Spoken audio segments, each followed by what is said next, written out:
पूर्वले जन्मां दे अनंत पवित्र संस्कारां करके जिन्हां नूं प्रकृति तो परमात्मा दी झलक मिली, कुदरत तो कादर दा ज्ञान मिलिया, संसार तो निरंकार दा उपदेश मिल गया, संदेश मिल गया, झलक मिल गई। ऐसे महापुरुष अवतारी पुरुष कहलाए, पैगंबर कहलाए, अवतार कहलाए। इन्हां दे अनुभव विच जिहड़ी एक गल आई वो ये सी कि परमात्मा बोल रहा है, हर वक्त बोल रहा है। और कोई बोल रहा होवे तो उन्हें सुनन लई चुप करना पेगा। जो बोल रहा है तो खुद दूसरा भी बोलन लग पे तो दो बोलदे होयां दे बोल टकराणगे, सुनाई कुछ भी नहीं देगा, पल्ले कुछ भी नहीं देगा। जिन्हां ने अपने मन नूं चुप करा लिया, खामोश हो गए, उन्होंने बुलंद बांग आख्या परमात्मा बोल रहा है, हर वक्त बोल रहा है। ओदा नाद, ओदा बोल समुचे ब्रह्मंड दे च गूंज रहा है। और उस बोल नूं उन्होंने अनहद नाद आख्या, उस बोल नूं उन्होंने ब्रह्मंड दी धुनी आख्या, उस बोल नूं उन्होंने परमात्मा दी आवाज आख्या। देश दे प्राचीन ऋषि मुनियां दी पकड़ विच ये जिहड़ी आवाज आई, उन्होंने कहा ओम, ये ब्रह्मंड दी धुनी है, ओम ये निरंकार दी आवाज है। इसे तरीके नाल कुछ भगतां दी पकड़ विच ये धुनी आई राम, और कुछ दी पकड़ विच आया माधव, कुछ दी पकड़ विच ऐसा आया अलख निरंजन। देश तो बाहर जो पैगंबरी पुरुष होए उन्हां दी पकड़ विच भी कुछ धुनियां आईयां। उन्होंने कहा अल्लाह, कहा लोगोस, आमीन। वख वख ये दुनिया पकड़ विच आईयां, लेकिन यक बोल होके उन्होंने कहा परमात्मा बोल रहा है, असी सुन रहे हैं। वो हर वक्त बोल रहा है, असी हर वक्त उसके नाद नूं सुन रहे हैं, चुप होके सुन रहे हैं। और जब कोई चुप होके सुने उसे नूं कहंदे ने समाधि लीन हो गया। ये हुण आप ते नहीं बोल रहा, ये सुन रहा है और सुनन दे च मगन है। समाधि लीन दा मतलब की है? ये खुद चुप कर गया है, सुन रहा है। किस नूं? खुदा नूं, परमात्मा नूं, उसदी धुन नूं। गुरु नानक देव जी महाराज दी पकड़ विच ये धुनी आई वाहेगुरु, वाहेगुरु, वाहेगुरु। इस ब्रह्मंड दी धुनी नूं असी सुन सकीए तो की करना पेगा? गल ते इतनी उसनूं चेते करना, पर वो चेते किस तरह आवे, किवें आवे? तो तमाम धर्मां ने, धार्मिक रहबरी पुरुषां ने यही आख्या जप करो, सिमरन करो, जप करो। सिमरन जप, जप सिमरन उसदे नाम दा रटन उसदी याद नूं उजागर करेगा। इस वास्ते सिमरन ते जप दोवें इकट्ठे हो गए। जप किसी एक अक्षर नूं बार बार दोहराना ताकि उसकी याद उजागर होवे। जिसनूं याद करिए रिश्ता जुड़ता है, और जिसनूं भुल जाइए रिश्ता टुटता है। तो जप जिस बोल दे करने ने उसे नूं आख्या गया गुरु मंत्र, गुरु दा बोल। तो किधरे ओम गुरु मंत्र है, किधरे राम गुरु मंत्र है, किधरे औलख निरंजन गुरु मंत्र है, किधरे वाहेगुरु गुरु मंत्र है, किधरे अल्लाह गुरु मंत्र है। सिरमौर मंत्र, मुखी मंत्र, महान मंत्र, जिसनूं उतने चिर तक जपना है जिन्ने चिर तक परबल याद उसकी चल नहीं पैंदी। हर वक्त उसकी याद चल पवे तो जबान खामोश हो जाती है। इसे नूं गुरु गोबिंद सिंह जी महाराज कहते हैं अजप्पा जाप। ओ जप हुण रसना नहीं जप रही, हुण रसना नहीं बोल रही, पर जप चल रहा है, याद चल रही है। जदों बोलन दा अंदर ख्याल पैदा होंदा है ਤੋਂ ਪਵਨ ਨਾਭੀ ਨਾਲ ਟਕਰਾਉਂਦੀ ਹੈ, ਨਾਫ ਦੇ ਨਾਲ। ਸਾਡੇ ਦੇਸ਼ ਦੇ ਵਿੱਚ ਨਾਭੀ ਨੂੰ ਕਹਿੰਦੇ ਨੇ ਧੁਨੀ, ਤੇ ਧੁਨੀ ਦੇ ਅਖਰੀ ਅਰਥ ਨੇ ਆਵਾਜ਼। ਨਾਭੀ ਨੂੰ ਕਿਉਂ ਆਵਾਜ਼ ਆਖਿਆ ਗਿਆ ਹੈ? ਇਸ ਦੇਸ਼ ਦੇ ਵਿੱਚ, ਕੇਵਲ ਇਸੇ ਦੇਸ਼ ਦੇ ਵਿੱਚ ਭਾਰਤ ਦੇ तमाम ਰਿਸ਼ੀ ਮੁਨੀਆਂ ਨੇ ਔਰ ਇਸ ਦੇਸ਼ ਦੇ तमाम ਪ੍ਰਾਂਤਾਂ ਦੇ ਵਿੱਚ ਨਾਭੀ ਨੂੰ ਧੁਨੀ ਕਹਿੰਦੇ ਨੇ। ਧੁਨੀ, ਇਹ ਤੇ ਧੁਨੀ ਹੈ, ਪਰ ਧੁਨੀ ਦਾ ਮਤਲਬ ਤੇ ਆਵਾਜ਼ ਹੈ। ਨਾਭੀ ਨੂੰ ਆਵਾਜ਼ ਕਿਉਂ ਆਖਿਆ ਗਿਆ? ਸਚਾਈ ਇਹ ਹੈ ਕਿ ਆਵਾਜ਼ ਨਾਭੀ ਤੋਂ ਹੀ ਪੈਦਾ ਹੁੰਦੀ ਹੈ। ਧੁਨ ਨਾਭੀ ਤੋਂ ਹੀ ਉਜਾਗਰ ਹੁੰਦੀ ਹੈ। ਇਹ ਧੁਨੀ ਦਾ ਮਰਕਜ਼ ਹੈ, ਇਹ ਆਵਾਜ਼ ਦਾ ਕੇਂਦਰ ਹੈ, ਆਵਾਜ਼ ਦਾ ਸੈਂਟਰ ਹੈ। तो आवाज ਦਾ ਮਰਕਜ਼, ਧੁਨੀ ਦਾ ਕੇਂਦਰ ਹੋਣ ਦੇ ਨਾਤੇ ਇਸ ਦਾ ਨਾਮ ਪ੍ਰਚਲਿਤ ਹੋ ਗਿਆ ਧੁਨੀ। ਆਵਾਜ਼ ਅਕਸਰ ਦੋ ਚੀਜ਼ਾਂ ਦੇ ਟਕਰਾਓ ਤੋਂ ਪੈਦਾ ਹੋਵੇਗੀ ਜੋ ਸਾਡੇ ਕੰਨ ਸੁਣਦੇ ਨੇ। तो पवन जैसे नाभि नाल टकरांदी है, धुनी उजागर होंदी है, उस धुनी नूं कहंदे ने परा। वो हिरदे तक पहुंचदी है, उहनूं कहंदे ने पसंती। वो कंठ तक पहुंचदी है, उहनूं कहंदे ने मधमा। जबान बयान कर देंदी है, उसनूं कहंदे ने बैखरी। साडे देश दे विच बाणियां नूं चार रूप दिते गए ने, कहंदे ने चार बाणियां ने, चार तरह के बोल ने, एक तरह के बोल नहीं ने। बैखरी बोल, मधमा बोल, पसंती बोल और परा बोल। परा, पसंती, मधमा, बैखरी। जद अंदर बोलन का ख्याल पैदा होता है कि बोलना है, इसे ही फुरने करके पवन नाभि नाल टकरांदी है, धुन उजागर हो जाती है, धुन प्रगट हो जाती है, धुन पैदा हो जाती है। धुनी, यही धुन जब हृदय तक पहुंचती है तो कुछ अक्षर, कुछ अल्फाज संबंधित हो जाते ने उस धुन नाल। और यही धुनी जब कंठ तक पहुंचती है तो मधमा कहलाती है। पूरा तरतीबवार वो वाक बन जाता है जिन्हों उजागर करना है, जिन्हों प्रगट करना है, जिन्हों बोलना है। और जबान बयान कर देंदी है उसनों, इनू कहते ने बैखरी। जो जबान बयान कर रही है इस तो पहले कंठ दे सी, कंठ तो पहले यह हृदय पसंती रूप कहलांदा सी, और हृदय तो पहले ये धुन नाभि दे सी, नाफ दे सी। इस वास्ते पातशाह दी बाणी कहंदी है, देही माटी बोले पवन। मनुख ते पवन करके बोलदा है। पवन नाभि नाल ना टकरावे, बोलना नहीं हो सकता, धुनी उजागर नहीं हो सकती।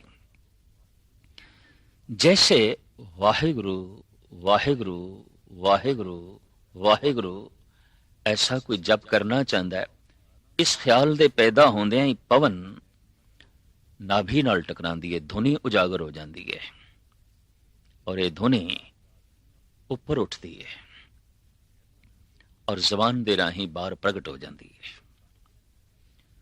हुण ये जो जप करना है वाहिगुरु वाहिगुरु, इसे धुनी नूं धुनी तक ले जाना है, वापस नाफ तक ले जाना है, नाभि तक ले जाना है। बस यही कठिन है, यही औखा है। इसे नूं कह दिता है गुरु नानक ने, आखण औखा साचा नाम। बहुत औखा है परमात्मा दा नाम जपना। एक तरक खड़ी हो सकती है, ओम ओम आखना, राम राम आखना, वाहिगुरु वाहिगुरु जपना, अल्लाह अल्लाह दा रटन की औखा है? कुछ भी नहीं। एवें आख्या गया बहुत औखा है, बहुत औखा है। नहीं, इस धुन नूं वापस धुनी तक ले जाना है, औखा है। इनू वापस ले जाना है। फुरना पैदा होया, पवन नाफी नाल टकराई, धुन पैदा हुई, धुन बाहर प्रगट हुई। ये जो धुन बाहर प्रगट हो रही है, इसनू वापस धुनी तक ले जाना है। बस यही कठिन है, यही औखियाई है। धार्मिक जगत दे जो अभ्यासी लोग ने, उन्हां दे अनुभव विच ये गल है। और ये विचार भी सिर्फ उन्हां लई है जो आत्म अभ्यास करते हैं, जो जुड़ बैठते हैं अभ्यास करन लई।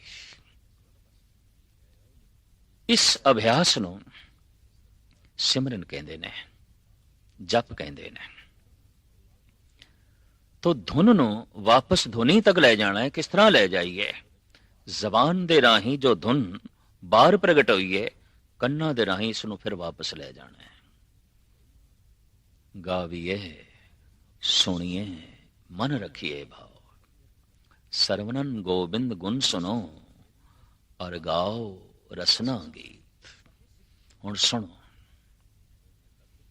ਇੱਕ ਜ਼ਬਾਨ ਨੇ ਜੋ ਬਿਆਨ ਕੀਤਾ ਹੈ, ਦੋ ਕੰਨਾਂ ਦੇ ਰਾਹੀਂ ਉਸ ਨੂੰ ਵਾਪਸ ਲੈ ਜਾਣਾ ਹੈ। ਔਰ ਇਹ ਧੁਨ ਵਾਪਸ ਤਾਂ ਜਾਏਗੀ ਜੇ ਅਸੀਂ ਸੁਣੀਏ, ਤੇ ਸੁਣ ਤਾਂ ਸਕਾਂਗੇ ਜੇ ਸਾਡਾ ਧਿਆਨ ਹੋਵੇ। ਬਿਨਾਂ ਧਿਆਨ ਤੋਂ ਨਹੀਂ ਸੁਣ ਸਕਾਂਗੇ। ਪੂਰਨ ਧਿਆਨ ਚਾਹੀਦਾ ਹੈ। ਇਸ ਵਾਸਤੇ ਸਾਰੀ ਦੁਨੀਆ 'ਚ ਇਸ ਨੂੰ ਧਿਆਨ ਸਾਧਨਾ ਵੀ ਕਹਿੰਦੇ ਨੇ। ਸਿਮਰਨ ਨੂੰ ਧਿਆਨ ਸਾਧਨਾ ਕਹਿੰਦੇ ਨੇ, ਬੰਦਗੀ ਨੂੰ ਧਿਆਨ ਸਾਧਨਾ ਕਹਿੰਦੇ ਨੇ। ਧਿਆਨ ਬਾਹਰਮੁਖੀ ਹੈ, तो सब कुछ ये बाहर सुन सकेगा, बाहर वेख सकेगा, बाहर अनुभव कर सकेगा। इस धुन ਨੂੰ ਜੋ ਮਨੁੱਖ ਦੇ ਅੰਦਰ ਚੱਲ ਰਹੀ ਹੈ ਔਰ ਬ੍ਰਹਿਮੰਡ ਦੇ ਵਿੱਚ ਵਜ ਰਹੀ ਹੈ, ਜਿਸ ਨੂੰ ਪ੍ਰਮਾਤਮਾ ਦੇ ਬੋਲ ਕਹਿੰਦੇ ਨੇ, ਨਹੀਂ ਸੁਣ ਸਕੇਗਾ। ਉਹਨੂੰ ਸੁਣਨ ਲਈ ਪ੍ਰਥਮ ਇਸ ਧੁਨ ਨੂੰ ਸੁਣਨਾ ਪਏਗਾ ਜੋ ਰਸਨਾ ਬਾਹਰ ਪ੍ਰਗਟ ਪਈ ਕਰਦੀ ਹੈ। ਵਾਹਿਗੁਰੂ ਵਾਹਿਗੁਰੂ ਵਾਹਿਗੁਰੂ ਵਾਹਿਗੁਰੂ, ਇਹਨੂੰ ਸੁਣਨਾ ਹੈ। ਗਾਵੀਏ ਸੁਣੀਏ, ਔਰ ਸੁਣ ਤਾਂ ਸਕੇਗਾ ਜੇ ਪੂਰਨ ਇਕਾਗਰਤਾ ਹੈ, ਵਰਨਾ ਨਹੀਂ ਸੁਣ ਸਕੇਗਾ। ਔਰ ਜਦ ਵੀ ਕੋਈ ਜਪ ਕਰਨ ਬੈਠੇਗਾ, ਇਹੀ ਔਖਿਆਈ ਹੋਵੇਗੀ। ਜੋ ਜ਼ਬਾਨ ਬਿਆਨ ਕਰ ਰਹੀ ਹੈ, ਇਹਨੂੰ ਸੁਣਨਾ ਔਖਾ ਹੈ। ਅਗਰ ਕੋਈ ਸੁਣ ਲਵੇ ਤਾਂ ਗੁਰੂ ਨਾਨਕ ਦੇਵ ਜੀ ਮਹਾਰਾਜ ਤੇ ਇੱਥੇ ਤੱਕ ਕਹਿੰਦੇ ਨੇ, ਨਾਨਕ ਭਗਤਾਂ ਸਦਾ ਵਿਗਾਸ, ਸੁਣੀਏ ਦੁੱਖ ਪਾਪ ਕਾ ਨਾਸ। ਸੁਣਦਿਆਂ ਹੀ ਦੁੱਖ ਨਾਸ ਹੋ ਜਾਣਗੇ, ਪਾਪ ਨਾਸ ਹੋ ਜਾਣਗੇ। ਉਹ ਮੰਤਰ, ਉਹ ਧੁਨੀ जैसे जैसे अंदर प्रवेश करती जाएगी, वैसे वैसे दुख बाहर निकलते जाएंगे, पाप बाहर निकलते जाएंगे। और ये धुन पूर्ण तौर ते अंदर प्रवेश कर गई है और रोम रोम दे राही प्रगट होने लग पई है, तो ऐसा मुजस्मा परमात्मा दा रूप हो जाता है। साध रूप अपना तन धारिया, बड़ी कीमती पंक्ति है गुरु ग्रंथ साहब जी महाराज ने। परमात्मा ने अपना रूप साधु दा बना लिया, संत दा बना लिया। परमात्मा नूं प्रत्यक्ष रूप विच वेखना है, संत नूं वेख लो, भगत नूं वेख लो। गुरबाणी इसकी तस्दीक कर दी है, नामे नारायण नहीं भेद, राम कबीरे भेद ना भाई। गुरु गोबिंद सिंह जी महाराज ने ते साफ कह दिता, जितने तक तू अपने विचों, अपने स्वरूप दे चों मेरे स्वरूप नूं नहीं वेख सकिया, उतने चिर समझ ले मैनू भी तू नहीं वेख्या। तेरा अपना स्वरूप ऐसा हो जाए, जब तू वेखे तो तेनू मैं दिखाई देवां, मेरी झलक दिखाई देवे। इस वास्ते इस अवस्था दे पहुंचे हुए मनुखा नूं मेरे पातशाह ने कह दिता, खालसा मेरो रूप है खास, खालसे मैं हूं करूं निवास। तो इस धुन नूं सुनना है। सुनना जितना गहरा होता जाएगा, धुन उतनी गहरी होती जाएगी। अगर ध्यान कंठ तक चला गया है तो धुन वापस कंठ तक चली जाएगी। वाहिगुरु वाहिगुरु अगर कोई गहराई नाल सुन रहा है, तो जितनी गहराई नाल सुनेगा, जितना ध्यान गहरा होता जाएगा, उतनी धुनी भी गहरी होती जाएगी, अंदर प्रवेश करती जाएगी। कंठ तक ध्यान गहरा हो गया है तो धुनी वापस कंठ तक चली गई है। इस तरह के बंदे की यह पहचान होगी कि उसनू वाहिगुरु वाहिगुरु आखण दा रस आवेगा। वाहिगुरु वाहिगुरु आखण दा रस आन लग पे तो समझ लो प्रभु रसना ते वस गए। इसनू पातशाह दी बाणी कहती है, प्रभ जी बसे साध की रसना, नानक जन का दासन दसना। अल्लाह रसना ते वस गया है, राम रसना ते वस गया है, वाहिगुरु रसना ते वस गया है। और ऐसा मनुख एवें अल्लाह नहीं आख देगा, ਐਸਾ ਮਨੁੱਖ ਐਵੇਂ ਓਪਰੇ ਮਨ ਨਾਲ ਵਾਹਿਗੁਰੂ ਵਾਹਿਗੁਰੂ ਨਹੀਂ ਕਰੇਗਾ। ਕਿਸੇ ਰਸ ਦੇ ਚ, ਕਿਸੇ ਸਰੂਰ ਦੇ ਚ, ਕਿਸੇ ਮਸਤੀ ਦੇ ਚ, ਜੈਸੇ ਸਵਾਦਿਸ਼ਟ ਭੋਜਨ ਦੀ ਬੁਰਕੀ ਮੂੰਹ ਦੇ ਚ ਪਈ ਹੈ ਤਾਂ ਕੁਛ ਰਸ ਆਇਆ ਹੈ, ਕੁਛ ਸਵਾਦ ਆਇਆ ਹੈ, ਵਾਹਿਗੁਰੂ ਆਖਣ ਦਾ ਸਵਾਦ ਆਣ ਲੱਗ ਪਿਆ ਤਾਂ ਸਮਝ ਲਓ ਵਾਹਿਗੁਰੂ ਰਸਨਾ ਤੇ ਵਸ ਗਿਆ। ਭੋਜਨ ਦੀ ਬੁਰਕੀ ਵੀ ਮੂੰਹ ਦੇ ਚ ਪਹਿਲੇ ਪਾਵਾਂਗੇ, ਪਰ ਭਜਨ, ਨਾਮ, ਆਵਾਜ਼, ਮੰਤਰ ਇਹ ਵੀ ਪਹਿਲੇ ਮੂੰਹ ਦੇ ਚ। ਭੋਜਨ ਵੀ ਮੂੰਹ ਰਾਹੀਂ ਕਰਨਾ ਹੈ, ਭਜਨ ਵੀ ਮੂੰਹ ਰਾਹੀਂ ਕਰਨਾ ਹੈ। ਭੋਜਨ ਦਾ ਰਸ ਵੀ ਪਹਿਲੇ ਰਸਨਾ ਮਾਣਦੀ ਹੈ, ਭਜਨ ਦਾ ਰਸ ਵੀ ਪਹਿਲੇ ਰਸਨਾ ਨੂੰ ਹੀ ਆਉਂਦਾ ਹੈ। ਇੱਥੋਂ ਹੀ ਆਰੰਭ ਹੁੰਦੀ ਹੈ ਗੱਲ। ਪਰ ਭੋਜਨ ਦਾ ਰਸ ਆ ਗਿਆ ਰਸਨਾ ਨੂੰ, ਇਹ ਲਾਜ਼ਮੀ ਨਹੀਂ ਕਿ ਇਹ ਭੋਜਨ ਸਾਰਥਿਕ ਹੋ ਗਿਆ, ਇਹ ਖੂਨ ਬਣ ਗਿਆ, ਮਾਸ ਬਣ ਗਿਆ, ਸਰੀਰ ਦੀ ਸ਼ਕਤੀ ਬਣ ਗਿਆ, ਕੋਈ ਲਾਜ਼ਮੀ ਨਹੀਂ ਹੈ। ਇਹ ਬੁਰਕੀ ਅੰਦਰ ਜਾਵੇ, ਸਿਰਫ ਅੰਦਰ ਹੀ ਨਹੀਂ, ਇਹ ਪਚੇ, ਔਰ ਸਿਰਫ ਪਚੇ ਹੀ ਨਹੀਂ, ਪਚ ਕੇ ਰਸ ਬਣੇ, ਖੂਨ ਬਣੇ, ਮਾਸ ਬਣੇ, ਮਿੰਜ ਬਣੇ, तो छकिया होया भोजन जीवन बन गया शरीरक। वाहिगुरु वाहिगुरु ए मंत्र गहराइयां दे जाए, इतना गहराइयां च जाए कि वाहिगुरु ही जीवन हो जाए। उस मनुख दे अंदर मनुख ना जीवे, वाहिगुरु जीवे, परमात्मा जीवे, ईश्वर जीवे। वो तो ईश्वरमय होवे, उसके अंदर ईश्वर जी रहा है। सिर्फ ईश्वर जी ही नहीं रहा, ईश्वर ही बोल रहा है, ईश्वर ही कर रहा है, ईश्वर ही वेख रहा है, ईश्वर ही सुन रहा है। ऐसी उसकी अवस्था बने तो प्रथम यह है कि जैसे ध्यान गहरा होवे, कंठ तक चला जाए, मधमा तक चला जाए, तो ऐसे पुरुष की रसना ते वाहिगुरु वस जाता है, नाम वस जाता है। पर ध्यान गहरा चला गया है पसंती तक, तो धुनी भी गहरी चली गई है। वो जो धुन बाहर प्रगट होई सी, उसे धुन नूं हुण अंदर ले जाना है ध्यान दे रस्ते, गौर नाल उसनूं सुनना। अगर ये धुनी वापस पसंती तक पहुंच गई है, हृदय तक पहुंच गई है, ऐसा पुरुष परमात्मा दा बोल सुनन दे सफल हो जाता है। और ऐसा मनुख कह उठेगा, मैनू अनहद नाद सुनाई देंदा है। गुरु नानक ने कह दिता, वाजे नाद अनेक असंख्या केते वामन हारे। मैनू ते कई तरह के साज सुनाई दे रहे हैं, कई तरह के राग रागणियां सुनाई दे रही ने। आदि काल दे संगीत ते साजां दे जन्मदाते महापुरुष सन, संत जन सन, अवतारी पुरुष सन। कदी थोड़ा जिहा भी ध्यान मारीए, डमरू शिवजी नाल जुड़े होया है, एक तारा नारद नाल जुड़े होया है, बीणा सुरस्ती नाल जुड़ी हुई है, मुरली श्री कृष्ण नाल जुड़ी हुई है, रवाब गुरु नानक नाल जुड़े होया है, सरंदा गुरु अर्जन देव जी महाराज नाल जुड़े होया है, और सुरंदा धन गुरु गोबिंद सिंह जी महाराज भी अपने कोल जो है रखते सन। ढोलकां ये भगतां दे नाल जुड़ी हुई ने, और भगत इसका जिक्र भी करते हैं, अणमड़िया मंदल बाजे बिन सावन घन हर गाजे। चमड़े नाल मड़ी हुई तो ढोलक नहीं है, पर ढोलक बज रही है मेरे अंदर। वो जो ब्रह्म दा नाद है संगीतमयी है, रागमयी है और काव्यमयी है।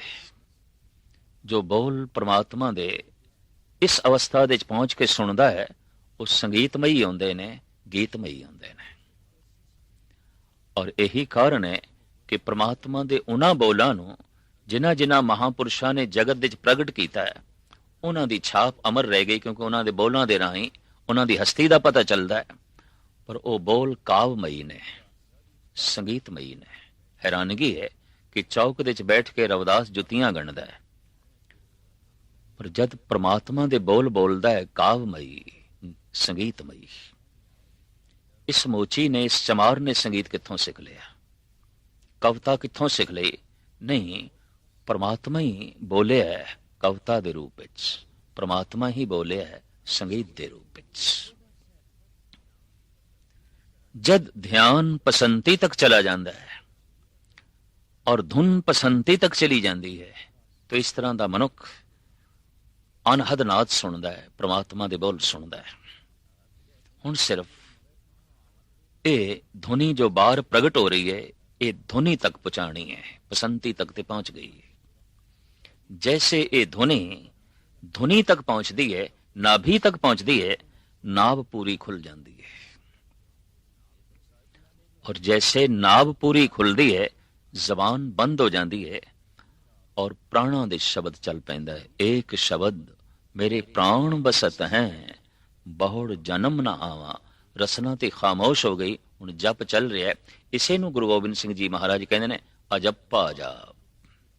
रसना नहीं जप रही, पर जप चल रहा है प्राणां दे विच। इसे नूं सतगुरां दी बाणी कहंदी है दम दम सदा संभालदा, दम ना बिरथा जाए। इसे नूं कहंदे ने हे मनुख, तेरे हर श्वास दे विच परमात्मा होना चाहिए, तेरे हर दम दे विच प्रभु होना चाहिए। धन गुरु गोबिंद सिंह जी महाराज दे बड़े कीमती बोल। आप कहते लबा लब्बे कुन दम बदमनोश कुन, गमे हर दो आलम फरामोश कुन। जफरनामा श्री मुखवाक पातशाही 10वीं। औरंगजेब दे प्रति उपदेश, ऐ औरंगजेब तेरे दम खाली ने, तेरे श्वासां च कुछ भी नहीं है। भर ले इन खुदा दे आबे हयात नाल, अल्लाह दे नाम नाल भर ले, तेरे दमां दे च कुछ भी नहीं है। नंद लाल कहंदे ने वाए बरनफ से के बेहुदा गुजस्त, अल गयाज अस गफलते मां अल गयाज। अफसोस है मैनू उस गुजरे श्वास दा जो उसकी आवाज तो बिना निकल गया, उसकी धुन तो बिना निकल गया। जैसे ये धुनी नाल टकरांदी है, नाफ पूरी खुल जाती है। नाफ दो हालतां विच खुलदी है, जद मौत टकरांदी आके आखिरी प्राण नाभि दे चों निकलदा है। और जद आखिरी प्राण नाभि दे चों निकलदा है तो शरीर की हालत जिहड़ी बनदी है, गुरु अर्जन देव जी महाराज दसदे ने हथ मरोड़े तन कपे सियाऊ होआ सेत। मुठियां बंद होंदियां ने, दंदियां वजदियां ने, कंबड़ी छिड़दी है तो सियाणे कह देंदे ने गंढ खुल गई। इसे नूं साहिब कहंदे आज काल खुले तेरी गांठड़ी, अज कल दे तेरी गंढ खुलण वाली है। जैसे नाभि दी गंढ खुली, शरीर दी मौत हो गई, आखिरी प्राण रुखसत हो गया। पर धुनी नाल टकरावे, वाहिगुरु वाहिगुरु दी ए धुन नाभि नाल टकरावे ते नाफ पूरी खुल जाए, मन दी मौत हो जाती है और वो धुनी प्राणां दे चलन लग पैंदी है। प्राण ते रहिंदे ने, शरीर ते जिंदा रहिंदा है, मन दी मौत हो जाती है, तमाम संस्कारां दी मौत हो जाती है, तमाम विचारां दी मौत हो जाती है, सारे फुरनियां दी मौत हो जाती है, हर तरह की सोचनी दी मौत हो जाती है। तो इत्थे सवाल पैदा होवेगा कि फिर ये मनुख जिंदा किस तरह रहिंदा है सोचनी तो बिना? नहीं, फिर उसके अंदर परमात्मा सोचता है, फिर उसके अंदर परमात्मा बोलता है, फिर उसका हर करतब परमात्मामई है, वो स्वयं परमात्मा का रूप हो जाता है। उसका अपना मन मर गया तो अपने सारे संस्कार मर गए, अपने सारे विचार मर गए, अपनी सारी सोचनी मर गई, अपने सारे फुरने मर गए। इस तरह के मनुख के अंदर परमात्मा जीवदा है, ईश्वर जीवदा है। ये गंढ जद खुलती है पहली दफा, जब धुनी नाल टकरांदी है, अवस्था ओही बनती है जो मरण लगियां लोगों की बनती है। त्रिपता जी वैद नूं बुला लईआं सन भी मेरे लाल नूं की हो गया, क्योंकि गुरु नानक नूं कंबड़ी छिड़ गई सी, मुठियां बंद हो गई सन, दंदियां वज रही सन। वैद ने सारा वेखिया, जांच पड़ताल की। वैद कहंदा मां जी ये रोगी जैसे दिखाई दे रहे ने, रोगी नहीं ने। तापमान शरीर का ठीक है, श्वासां की गति ठीक है, नब्ज ठीक चल रही है, पर ये रोगी जैसे दिखाई क्यों दे रहे हैं? ये मेरी पहुंच तो परे है, मेरी सोच तो परे है। और जब दोबारा मेहनत करता है ये वैद, तो गुरु नानक बोल पे वैद बुलाया वैदगी, पकड़ डंडोले मां, ये भोला वैद न जाने कर करे जे मां। ए भोले वैद, तेनू नहीं पता ये तन दी मौत नहीं हुई, मन दी मौत हो गई है, ये सूक्ष्म शरीर दी मौत हो गई है, ये पूर्वले सारे संस्कारां दी मौत हो गई है, विचारां दी मौत हो गई है, परमात्मा जी रहा है। ये अवस्था दुनिया के तमाम पैगंबरी पुरुष संत जना दी जो है बनती है, और हालत यही होती है जिसका जिक्र जन्म साखी दे है और साहिब श्री गुरु नानक देव जी महाराज की जो बनी। कहते हैं ये हालत मंसूर दी भी जद बनी तो उसकी जबान चो एक बोल निकलिया, आनल हक ਆਨਲ ਹਕ, ਆਨਲ ਹਕ। ਉਸ ਦੇ ਮੁਰਸ਼ਦ ਨੇ ਕਿਹਾ, ਤੂੰ ਕਾਫਰ ਕਹਿਲਾਏਗਾ, ਦੁਨੀਆ ਬਰਦਾਸ਼ਤ ਨਹੀਂ ਕਰ ਸਕੇਗੀ। ਅਕਸਰ ਜਦ ਇਸ ਅਵਸਥਾ ਦੇ ਚ ਲੋਕ ਪਹੁੰਚੇ ਨੇ, ਫੋਕੇ ਕਰਮ ਕਾਂਡੀਆਂ ਨਾਲ ਉਹਨਾਂ ਦਾ ਤਾਲਮੇਲ ਨਹੀਂ ਬੈਠਿਆ, ਔਰ ਇਹਨਾਂ ਕਰਮ ਕਾਂਡੀਆਂ ਨੇ ਇਸ ਉੱਚ ਕੋਟੀ ਦੇ ਧਾਰਮਿਕ ਪੁਰਸ਼ਾਂ ਨੂੰ ਨਾਸਤਿਕ ਆਖਿਆ, ਕਾਫਰ ਆਖਿਆ। ਤੂੰ ਇਹ ਨਹੀਂ ਕਹਿਣਾ। मंसूर कहने लगे, अच्छा नहीं कवांगा। मुर्शिद कहने लगा, नहीं तू खुदा दी कसम चुक, नहीं कहेगा। तो जद मुर्शिद कह रहे है तो बेचारे नू कहना पिया, कसम खुदा अनल हक नहीं कवांगा। उसे रात मीर ने दावत ते बुलाया सी मुर्शिद नू, वो नाल मंसूर नू भी ले गया। तमाम फकीर उस हुक्मरान दे महल दे इकट्ठे हुए ने, मीर दे महल दे दस्तरखान ते सारे बैठे ने। ते जद इतने सारे फकीर होवन ते एक मीर बैठा होवे, बहु गिणती फकीरां दी होवे, तो कुदरती गल है, गल ते खुदा दी चलनी सी, गल ते परमात्मा दी चलनी सी। यके बाद दीगरे एक एक फकीर अपने अनुभव, अपने ख्यालां नू पेश कर रहा है। सरोते केवल दो ने, एक मीर एक मंसूर। एक मीर नहीं बोल रहा, एक मंसूर नहीं बोल रहा। सुनदियां सुनदियां मंसूर ते ऐसा वजद तारी होया और वो जबत नहीं रख सकिया, ਉਹਦੀ ਰਸਨਾ ਤੋਂ ਨਿਕਲ ਗਿਆ, ਆਨਲ ਹਕ, ਆਨਲ ਹਕ, ਆਨਲ ਹਕ। ਮੀਰ ਨੇ ਗ੍ਰਿਫਤਾਰ ਕਰਾਇਆ, ਇਹ ਤੇ ਕਾਫਰ ਹੈ, ਇਹ ਤੇ ਵਿਅਰਥ ਬੋਲਦਾ ਹੈ। 15 ਦਿਨ ਮੁਕਦਮਾ ਚੱਲਣ ਤੋਂ ਬਾਅਦ ਇਹਨੂੰ ਸਜ਼ਾਏ ਮੌਤ ਸੁਣਾਈ ਗਈ। ਅੱਜ ਸੂਲੀ ਤੇ ਚਾੜਨ ਲੱਗੇ ਨੇ, ਮੁਰਸ਼ਿਦ ਕੋਲ ਪਹੁੰਚੇ, ਕਹਿੰਦਾ, ਮਨਸੂਰ, ਕਸੂਰਵਾਰਾਂ ਦੀ ਦੁਨੀਆ ਵਿੱਚ बेकसूर होना भी एक कसूर है, पर मैं तेरे ते गिला करना आया, तू जबत नहीं रख सकिया। तो खुदा दी कसम चुकी सी कि मैं अनल हक नहीं कवांगा, फिर तो क्यों आखिया? आखन लगा, ऐ मेरे मुर्शद, मैं अपनी कसम निभाई है, मंसूर नहीं बोलिया, पर जद खुदा ही बोलन लग पे तो मैं की करा? मेरी कसम खुदा ते नहीं चलती, वो ते खुदा बोले है, वो ते ईश्वर बोले है। गुरु नानक देव जी महाराज कहते ने, परमात्मा चुप कर गए, नानक चुप कर गए, उन ते परमात्मा ही बोलता है, उन ते ईश्वर बोलता है। हूँ आपों बोल न जानदा, हूँ कहा सब हुक्माओ जियो। जो कुछ मैं कह रहा प्रभु कह रहा है, परमात्मा कह रहा है। नानक नू बोलना नहीं आउंदा, नानक ते चुप कर गया। बिल्कुल ईश्वर बोलता है। सिमरन दी ये शिखरता कि ईश्वर बोलन लग पे, ईश्वर सोचन लग पे, ईश्वर ही चलन लग पे, ईश्वर ही देखन लग पे, सारा जीवन ईश्वरमयी हो जाए तो समझ लो सिमरन दी चरम सीमा प्राप्त हो गई, जीवन धन धन हो गया, जिंदगी दी यात्रा सफल हो गई।